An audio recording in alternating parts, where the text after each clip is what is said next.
Hello and welcome to the Northeast Grazing and Livestock Conference.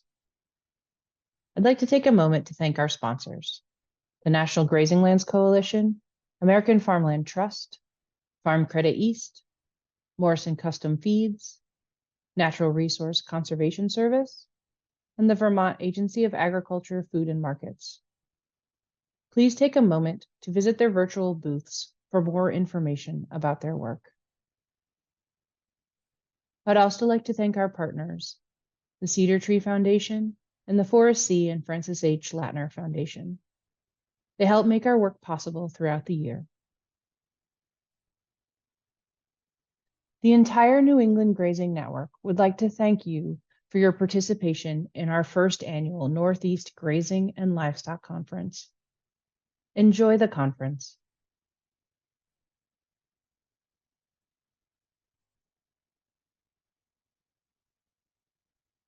For joining us today for our session. I'm excited to be joined by three farmers here from the Northeast, Jake, Katherine, and Matt, and they're all going to introduce themselves in a minute. But today we will be chatting about biodiversity, specifically thinking about biodiversity out in our fields of forage. So we'll be hearing from each one of our farmer panelists about biodiversity in their forage fields and how they approach that. And of course, we welcome all of your questions and we'll try to answer those over the next hour or so. So keep the questions rolling in.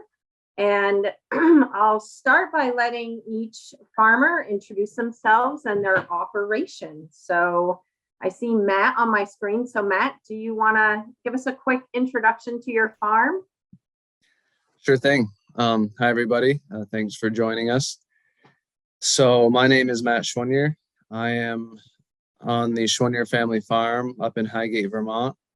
We have 80 Holsteins, and we are shipping milk to Organic Valley through their grass milk program.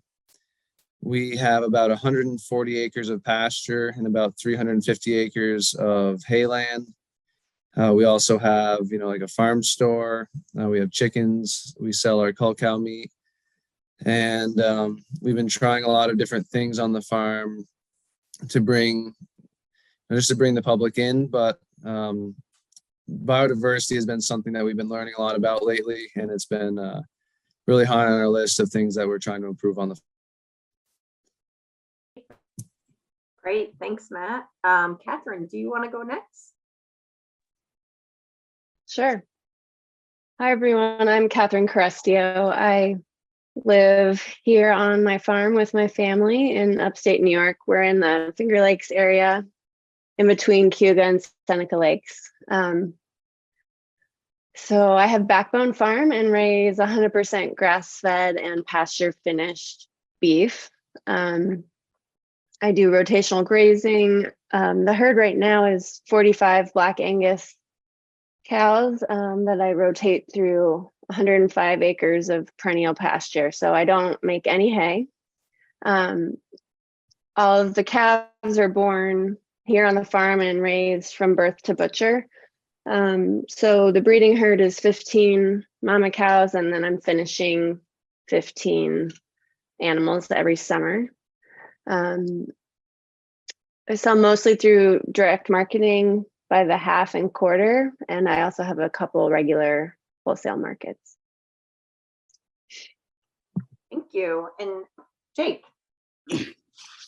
Hi, my name is Jake Harris. I'm from the Harris Dairy Farm, just outside of Portland, Maine. We have dairy, beef, we grow vegetables, sweet corn. We also run a cross-country ski business during the wintertime.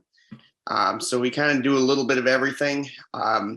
We milk about 30 cows, Holsteins, and Jerseys, and we direct market all of our products. That includes our milk and glass bottles through our farm store, through home delivery.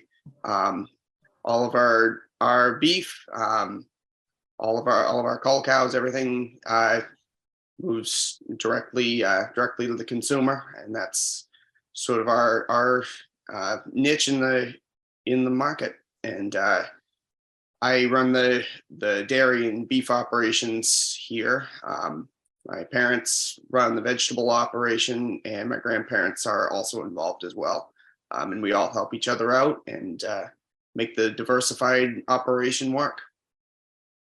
All right, great. Well, we have farmers from all corners almost of the Northeast. So this is really exciting, and three what sounds like pretty different operations. So I'm sure this is going to be a really interesting discussion. So I think really what we want to talk about next is biodiversity and kind of what that means to your farm. And we'll try to keep that within the context of forages if we can, in your forage stands. So, maybe describe a little bit about how, you view biodiversity in your fields and forages, how you've incorporated that. What are you thinking about when I even say those words, biodiversity in your fields? So anybody want to go first? Really excited to talk about that. I can start. All right, thank you. I was thinking this morning about, what really inspired me to get into this crazy business with cows. And it's this savanna or prairie sort of ecosystem that I'm really trying to mimic. So to me, biodiversity is, a rich biological system that's supporting a variety and abundance of life. And so I consider myself a grass farmer whose main job is to capture sunlight and manage forages. And so when you have pastures that are healthy and dense and diverse, then the animals are happy and healthy. But really trying to provide this grassland ecosystem that supports a variety of micro and macro organisms, in addition to the cows, obviously. So I have over the years, have been trying a lot of different strategies for increasing biodiversity, but I don't know if you want me to go into that now or later.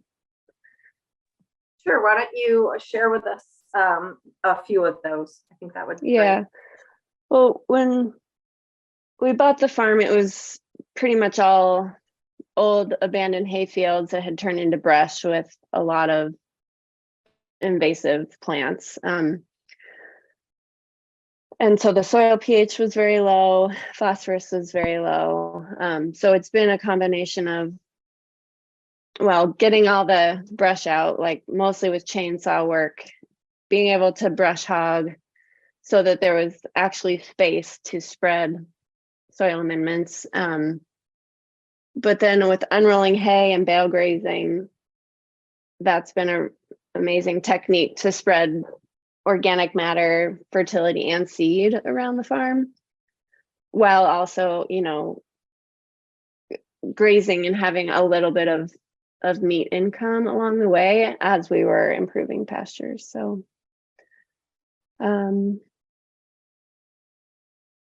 also clipping after grazing, that's made a huge difference too.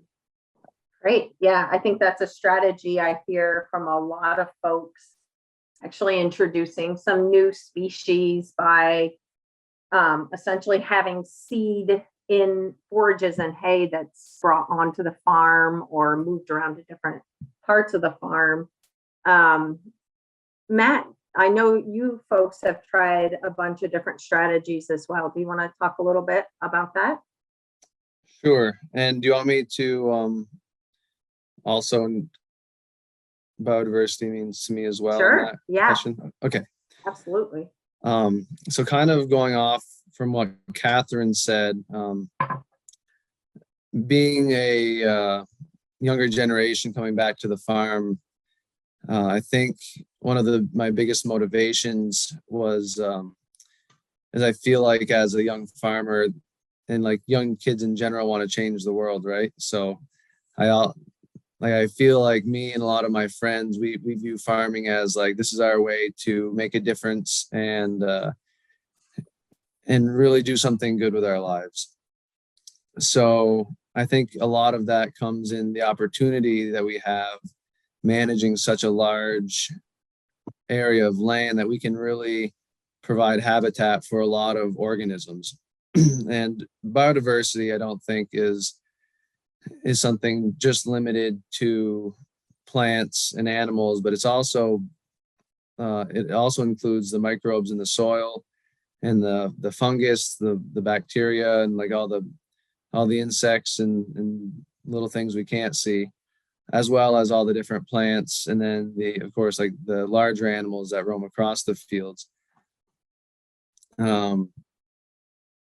So for us to improve that, we've done a lot of things, and there's things that we do and there's things that we don't do that I think can improve the biodiversity. And a lot of that just comes down to management, but the biggest thing is encourage biodiversity, and that can be through, tillage would be a huge way to limit biodiversity, as well as the application of any herbicides, pesticides, especially synthetic fertilizers, and really try to work with nature to allow natural processes to take place.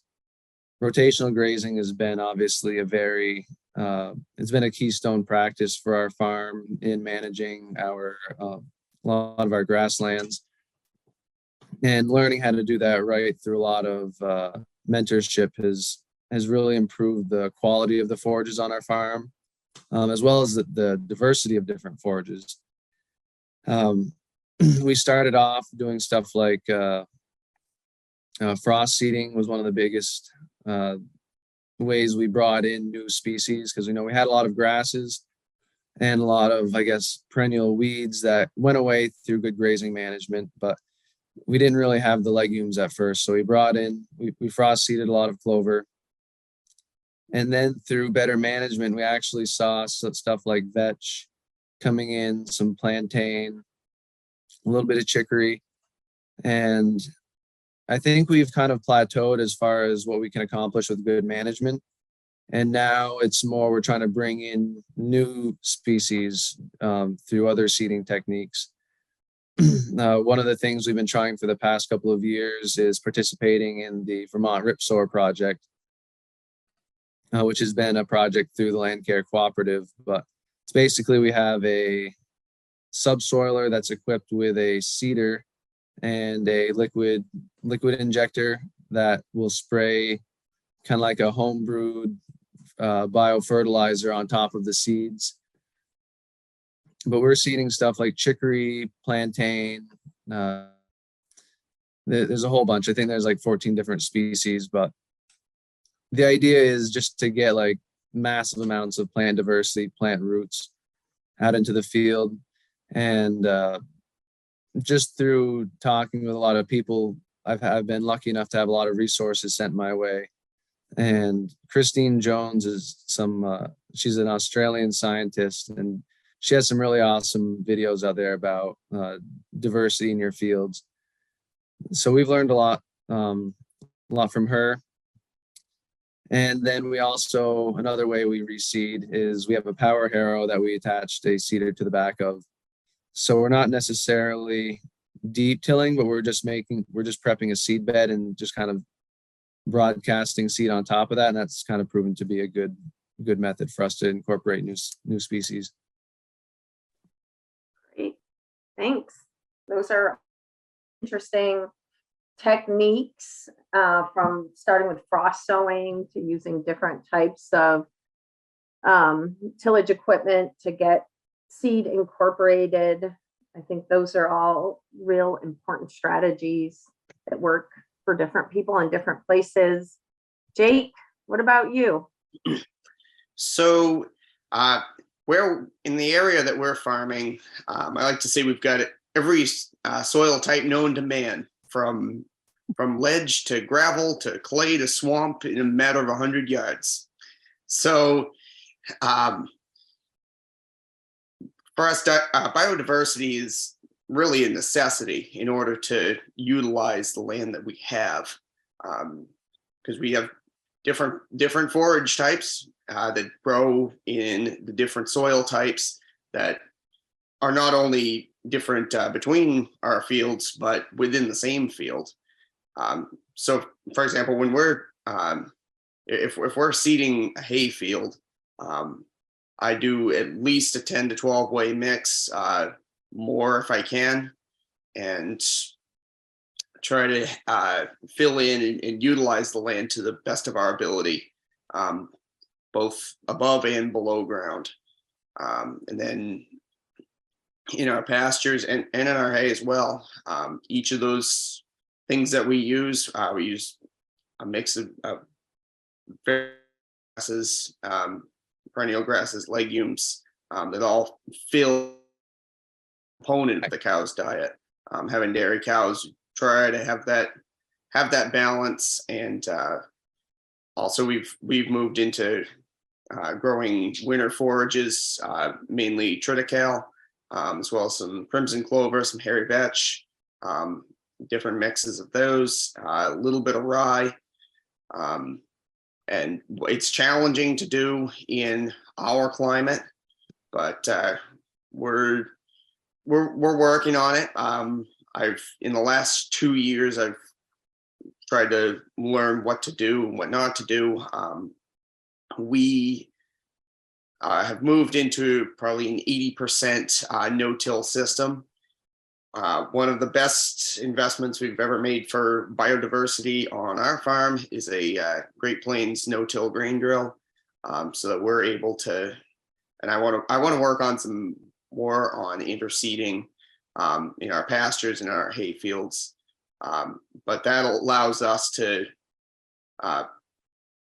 without having to do any soil disturbance or tillage or any disturbance to the ecosystem that we can't see below ground, be able to improve the stand.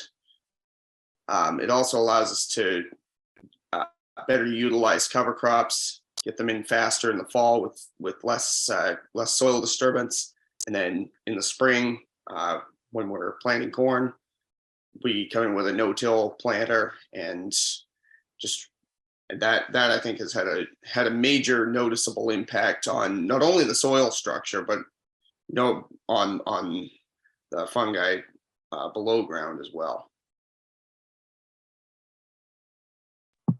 That's great. It is really interesting to hear everybody's different approaches, and hear all the different techniques people are using on your farms.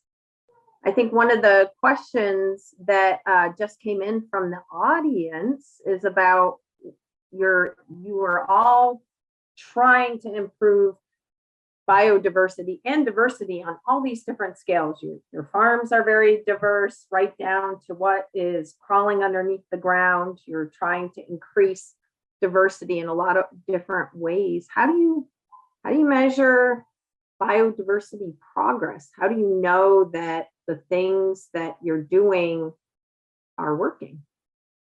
Anybody want to chime in on that one? I think the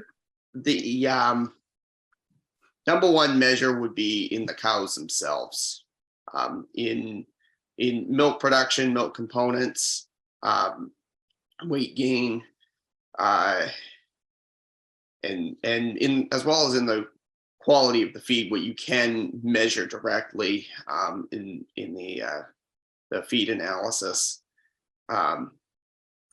If you're able to achieve that, I mean, you can kind of compare from one field to the next, where you've taken steps to improve and where you have not. And I have noticed that it has made a difference in the cows themselves. That's great. Some people were actually asking about that too. So I'm glad that you notice it in your livestock as well. Katherine, you were also going to chime in. Yeah, we were just talking about this morning, because in our part of New York State right now, the winter is so mild, it's like muddy everywhere. looks like April outside. And we're noticing though that our soils are a lot more like they're holding more water. So like water holding capacity has improved, and also resiliency, which to me means like they're able to bounce back after disturbance or extreme weather.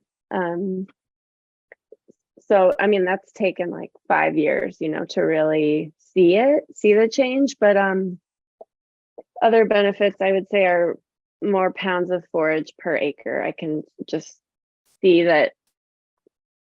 I can see it, and I've been able to increase my herd size because of that. That's really exciting. I bet that's satisfying. It's sometimes when you're in it, it's hard to look back and notice or even remember what it was like.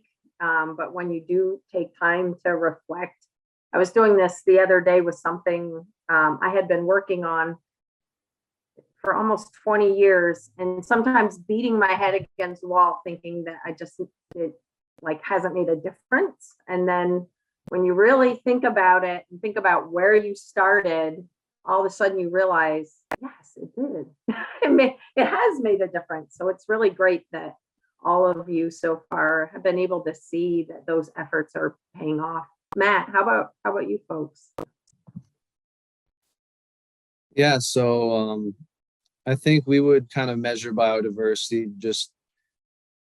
I think the most obvious for us is visually, like when we go out there and we can see, that there's more insect life out in the pastures. There's more plant species out there.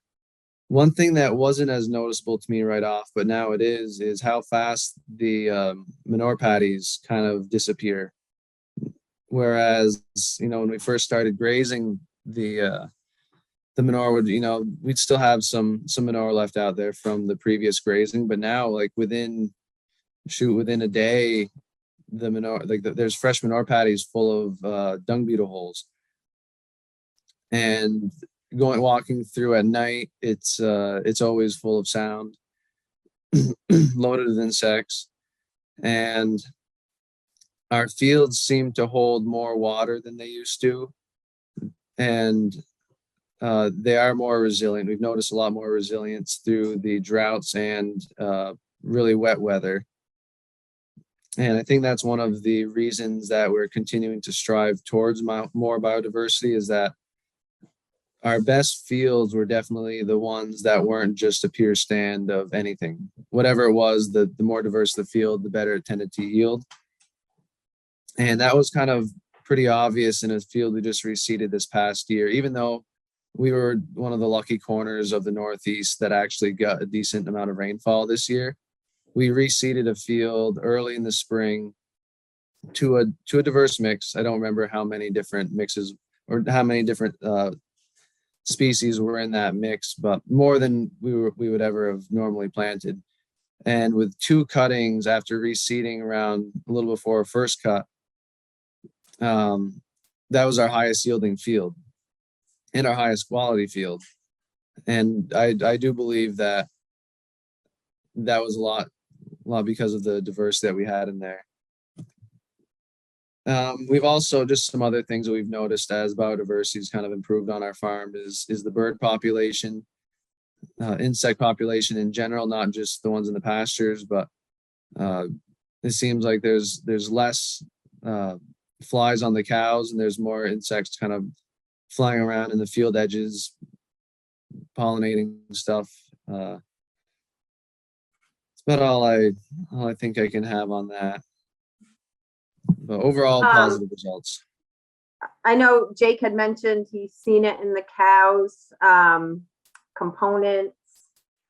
Any observations? Catherine, you mentioned more feed, which obviously goes a long way. Anything else you guys have noticed directly benefiting your livestock? Yeah, I guess that is something I left out. Yeah, the cows are rock solid. They're so healthy, and the amount of times we have a sick animal, like it's almost I went to school for dairy herd management, and a large part of that was, how to treat sick animals. And I've almost forgotten all of it because I haven't had to use any of it, because our cows are, especially on pasture, the cows are so healthy, and they're walking pretty long distances to get to their pasture every day.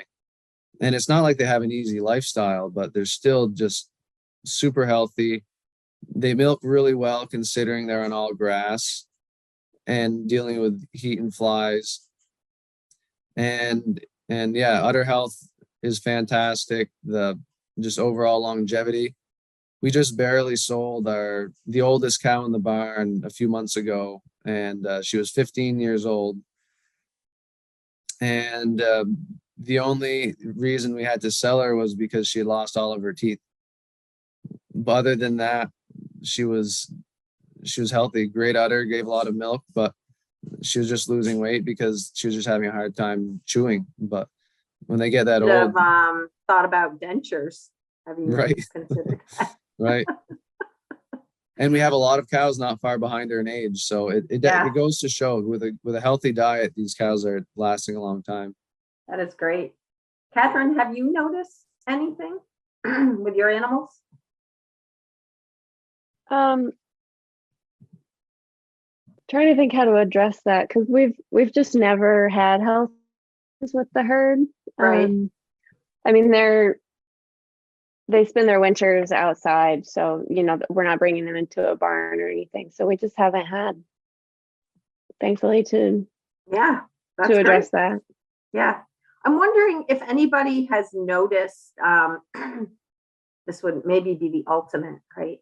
No more flies. Like all some beneficials coming in the field, eating all the fly larvae. Anybody seen that yet? Well, we still have some flies, of course, but we did put up tree swallow houses, like on the wood locust posts on our perimeter fence, and that's made a huge difference. That's awesome. And you can see them darting down when the cows are out there. It's pretty cool. Oh, really neat. Really neat. Well, this is great. We do, one of the kind of questions I had, there is another question about too many legumes in the pasture. And I'm wondering if any of you if you have any thoughts on that. It sounds like this might have come up yesterday from one of the speakers. Can it be detrimental to focus on or have too many legumes in the pasture? If any of you have experienced that or have any opinions, and this could be anything really, too much of a good thing may not always be good. Any comments? Well, I would probably say that a legume or clover, I guess, clover, alfalfa, they're all only one species. So if there's too much of it, then you're probably lacking the diversity that you would need to have kind of like a healthy stand. So I know there's a lot of other forbs that can counteract some of the toxicity that too many legumes can have. So we've always frost seeded, but we've never done it to a point where we have a stand of the majority of legumes. We're still very dominated by grasses, and our struggle is to outcompete the grasses with other things. Yeah, I would say that's what I've observed mostly in the Northeast, is that having legumes is a bigger challenge than having too many. So just trying to have any sometimes can be a challenge on our fields and with some of the management that we use. So I think, one of the things we've talked about, some of the benefits that everybody has seen from, increasing diversity in the forages. Each of you mentioned some of the techniques and also some of the species. We haven't gone in depth on that yet, but wondering maybe what have been the challenges. I know these things take time. Somebody said 5 years before I saw a difference, but What are some of the other challenges you face trying to increase that diversity? Jake, do you want to start us off on that one? Sure. So probably our biggest challenge is our land, really, because we do have a huge variation in soil types. But we also have we have some very light sandy ground that if you get a dry summer is challenging to work with. And we've also got some very wet, heavy clay ground where if you've got a wet period, it's hard to work with. So as far as like trying to like improve our stands and seed different species. If you get a period, say in the fall, when you're trying to seed grasses and it's just too wet, then you are just it's there are a lot of times when the weather works against us. And sometimes there's a very, very narrow window between being way too dry and way too wet. It is kind of a blessing that we have. We love our clay ground on the dry years, and we love our sandy ground on the wet years.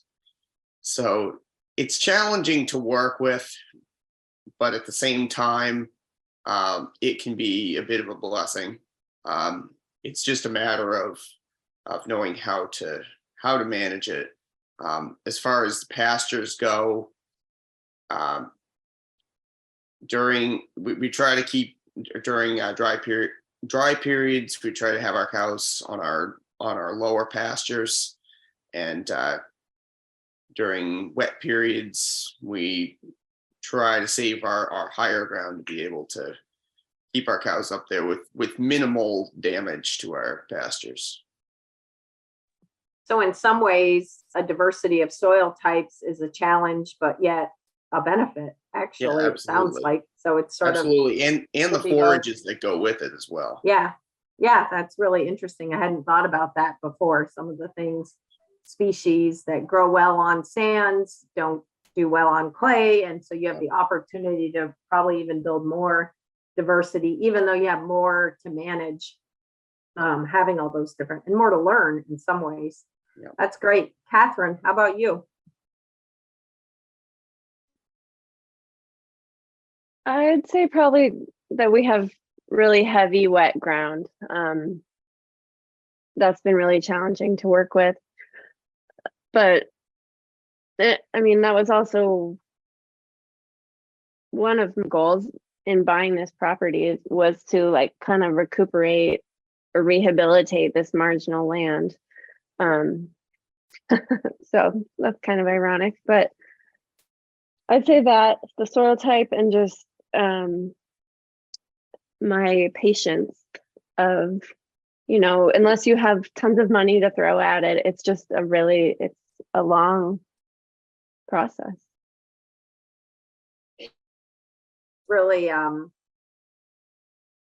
great perspective. I feel like when I bought my farm too, it was all you could see was everything you wanted to do but couldn't do because you didn't have the money to do it, and having to have the patience to believe that you'd eventually get there.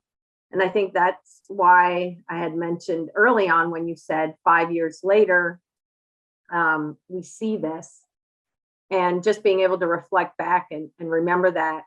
I feel like sometimes when we have these kind of panels or you hear somebody at a conference, it's the person that has all this experience and they're showing you their operation as it is at that moment.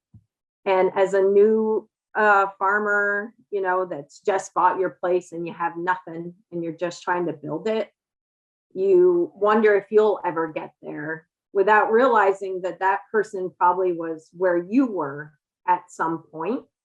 And so I think it's really great that all of you have sort of reflected on kind of where you started and that you just aren't where you're at now. It didn't come instantly or easily. So I appreciate the fact that you're letting the audience know all of those details. I think they're really important. Matt, how about you? What have been some of the challenges for your farm? I think the biggest challenge is realizing that the more we learn, the less we know. Because the past couple of years we've been in the sense of management, at least, because the past couple of years we've been really trying to manage our fields for more diversity and giving like longer rest periods between grazing and cutting hay. And we've kind of noticed that our forage quality has decreased in the meantime. And, you know, we've been kind of scratching our heads because we're like, wow, we used to make, I mean, our hay is good, our fields are healthy, but why aren't the cows milking like they used to? And we're seeing so much more diversity and like the vetch in our fields has totally exploded. We've seen a lot more legumes, a lot more broadleaf forbs. And we've been kind of scratching our heads as to why aren't our fields making higher quality feed?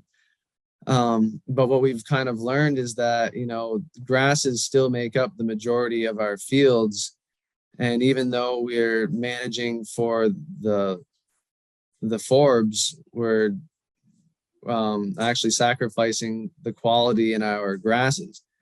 So we're like, well, what do we do? Because we really like what we've been seeing, but then we're also harvesting hay that's gone by. I mean, no, it's not straw, but it's definitely not where it should be.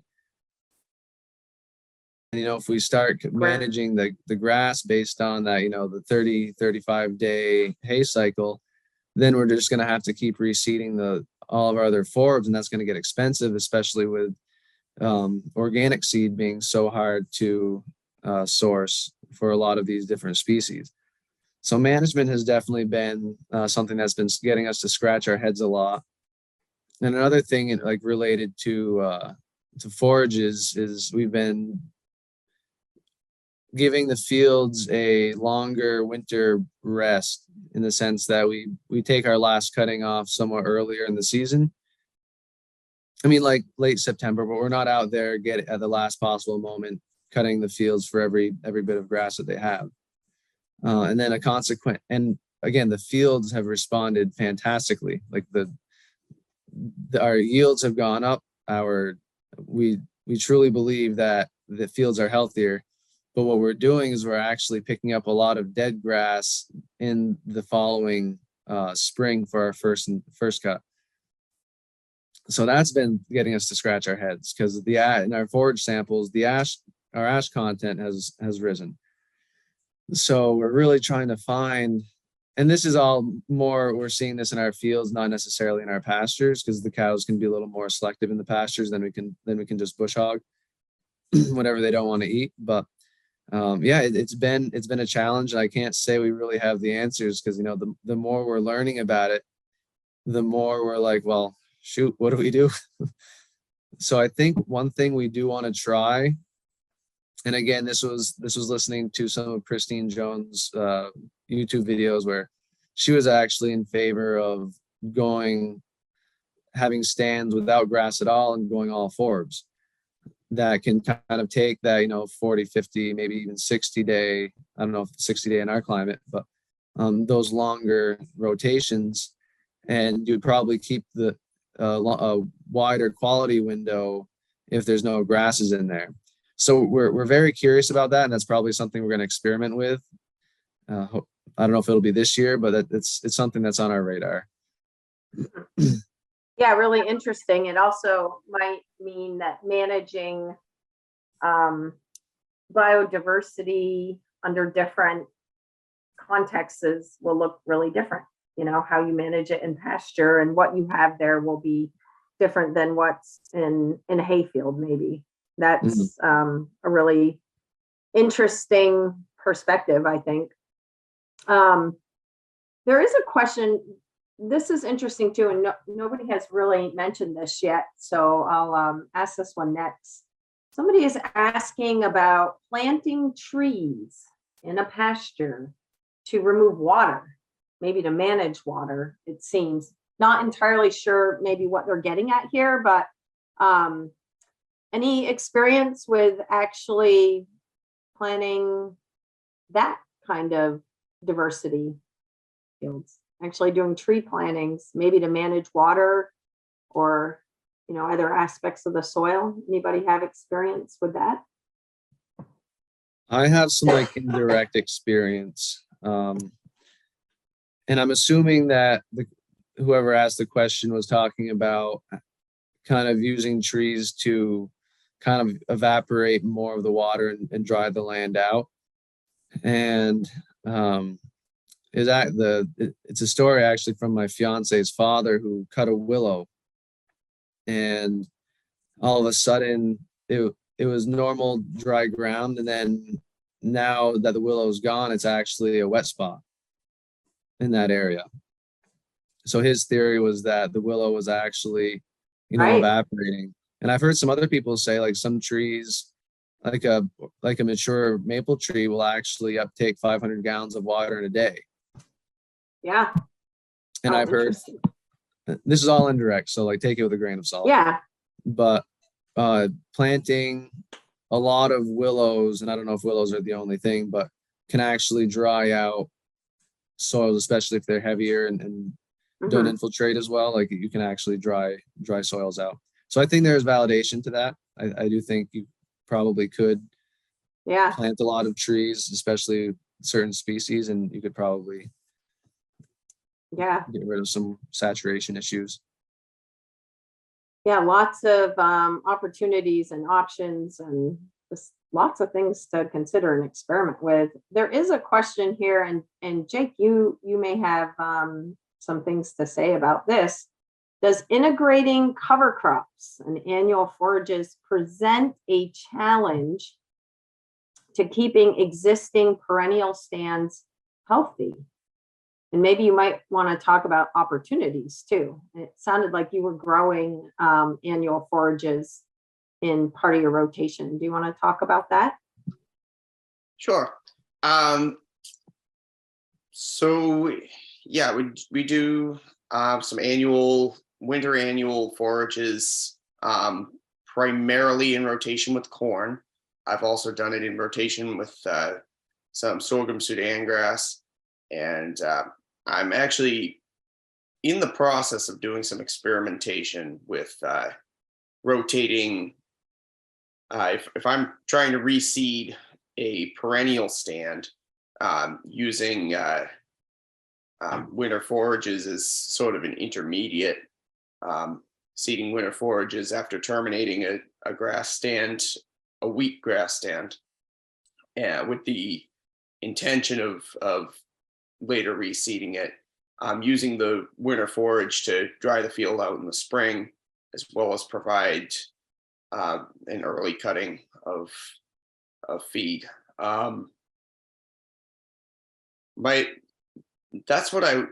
This is sort of going into also utilizing no-till as a way to improve existing stands, by or essentially replace a stand, reseeding. Try to speed up the process a little bit. Like I talked about, our land can be a challenge, and we can have some pretty tight windows if you're trying to reseed a stand. The traditional method of this was partially out of necessity, because the traditional method of plow, disc again and again and again and again, try to get it smoothed out, and then try to seed it at the correct time, just was not working well. This was part of our motivation to move towards a no-till system, and so far we've had a lot of success with it.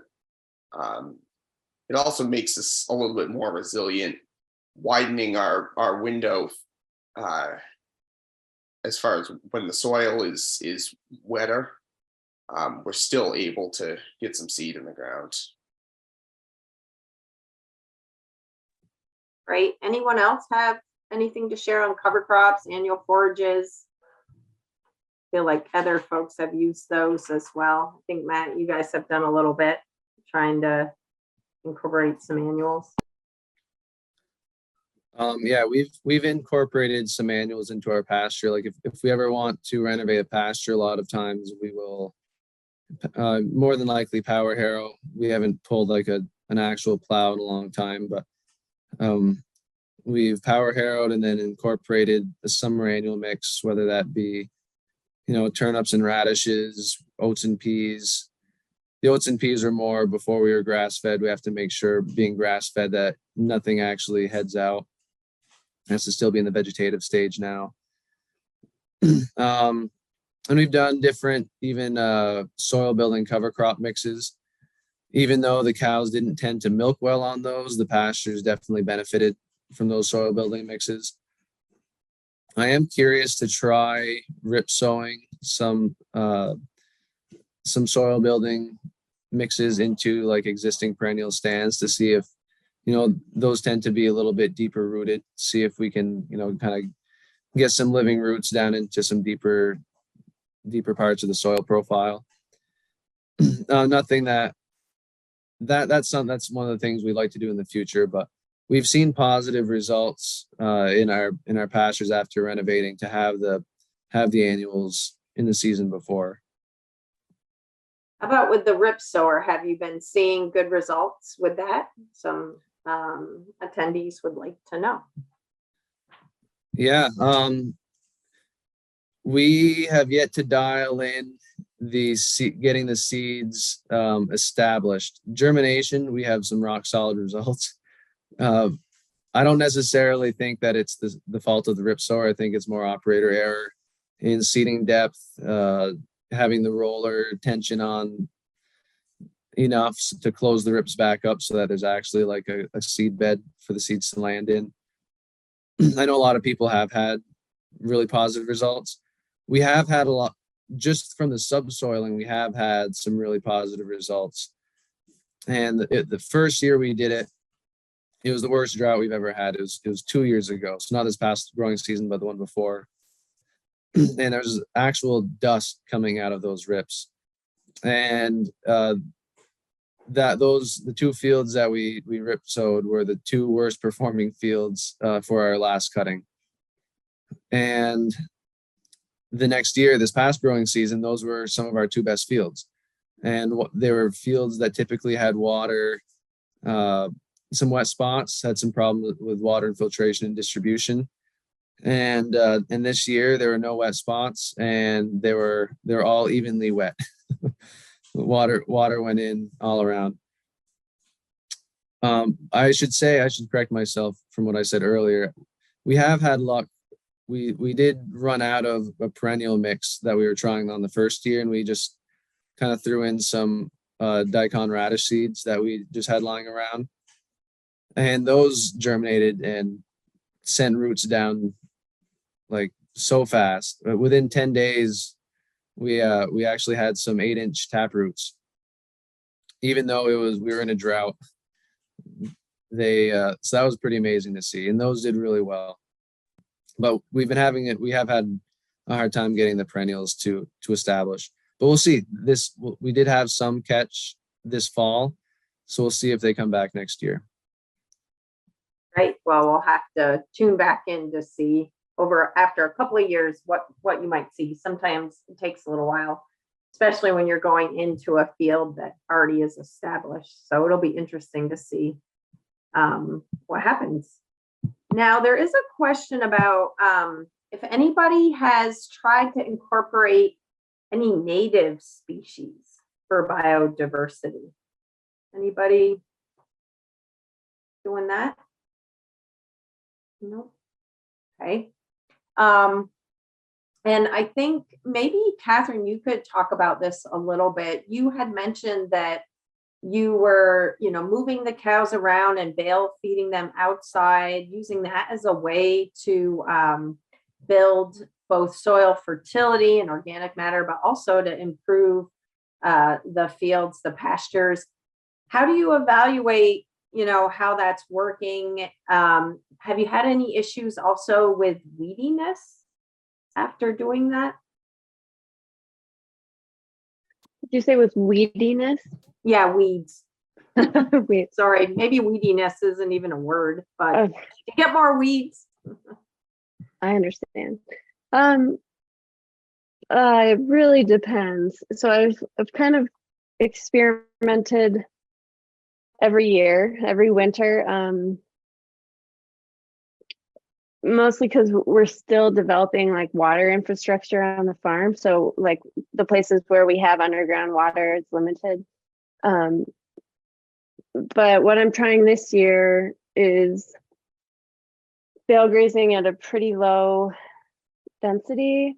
I think it's like 2 tons of hay per acre, to see if, the impact will be light enough that it won't do damage. So, I don't like my pastures getting all puggy. So I guess what I'm getting at is like, it depends so much on the ground conditions. Like this, if it was frozen in January and you're bale grazing, it's amazing. But right now it's very muddy. So really depends. And I'm hoping with doing it at that low of a density that the damage will be minimal. And then at the other end of the spectrum is like having a designated sacrifice lot where you just know it's going to get really beat up and you'll have to disc it out and reseed it. So I've done like a mix of all those things. Great. Do you think at some point you'll get to this point where there's a particular set of bales that you want to use in winter grazing so that whatever's in them you can start sort of transferring out into the field, sort of managing, almost feeding the hay based on what species you want to have established? Do you see that at all in the future? I'm making That'd be this really up. cool. That would be really cool. I don't make hay, so I'm kind of just, I don't have a lot of control over the species, because I'm just buying it from our neighbors. But I can definitely target like the new farm we just bought across the road. I know I want to put a lot of fertility over there this winter. So you can target different areas with bale grazing pretty easily, like areas you want to improve. Great, thank you. I know that there are a lot of farms that have had this same interest, so I know what you're talking about. People will be really interested in hearing. There's only 5 minutes left. I don't know if you guys are keeping track of time, but it's gone by really fast, and I just want to, before all of a sudden we're gone, I just want to thank you all for everything that you have shared. It's been really wonderful to hear all of your experiences, and I'm sure our audience has really appreciated all of your insight. So there is somebody, this might be our last question. So there is a person converting an old farm to pasture. What advice do you have for them? Something inexpensive they're looking for. Any advice the three of you have for someone just getting started? Is it cropland that they're trying to doesn't convert to really pasture? say, it just says an old farm to pasture next year. What would you use inexpensive to build up the soil? Jake, I saw you on mute. Catherine, you're unmuted. Oh. Go ahead. I would get some cows and start feeding hay. Great. No, that's good advice. Jake, how about you?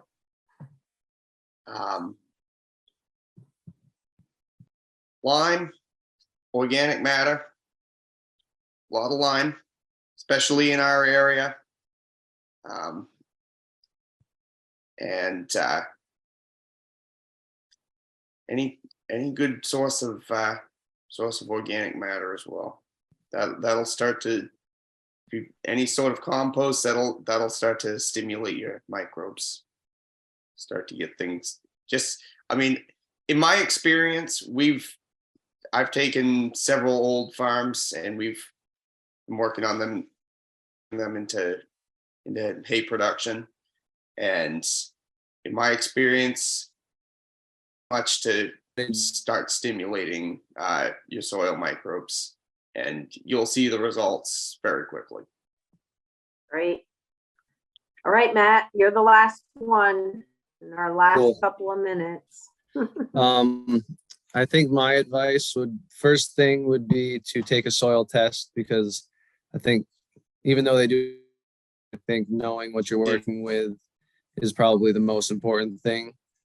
Lime would be my first priority, and then also like Jake was saying, getting some cows on there grazing, and doing a good job with it. I think getting a book and learning how to properly manage grazing animals would probably be another inexpensive way just to, work on yourself, because management, I think, makes all the difference in the world.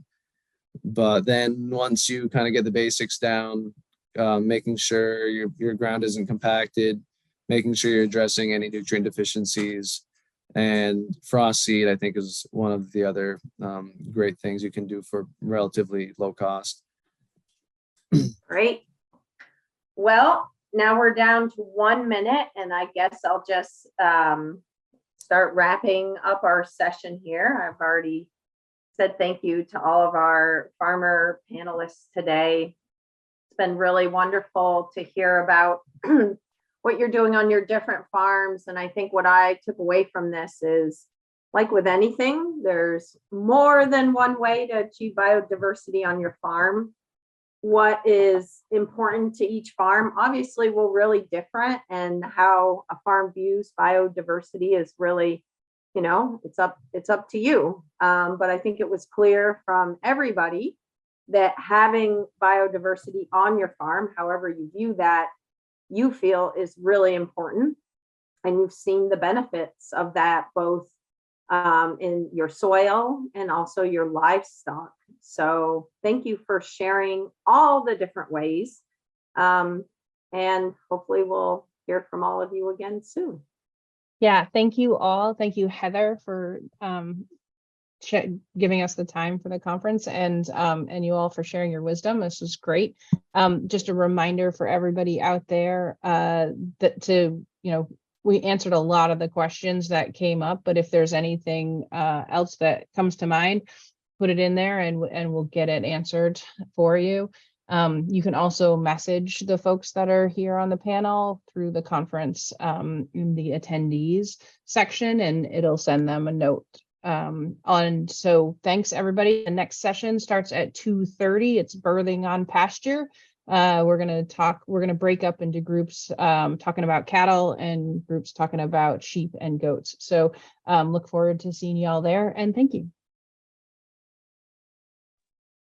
Thank you.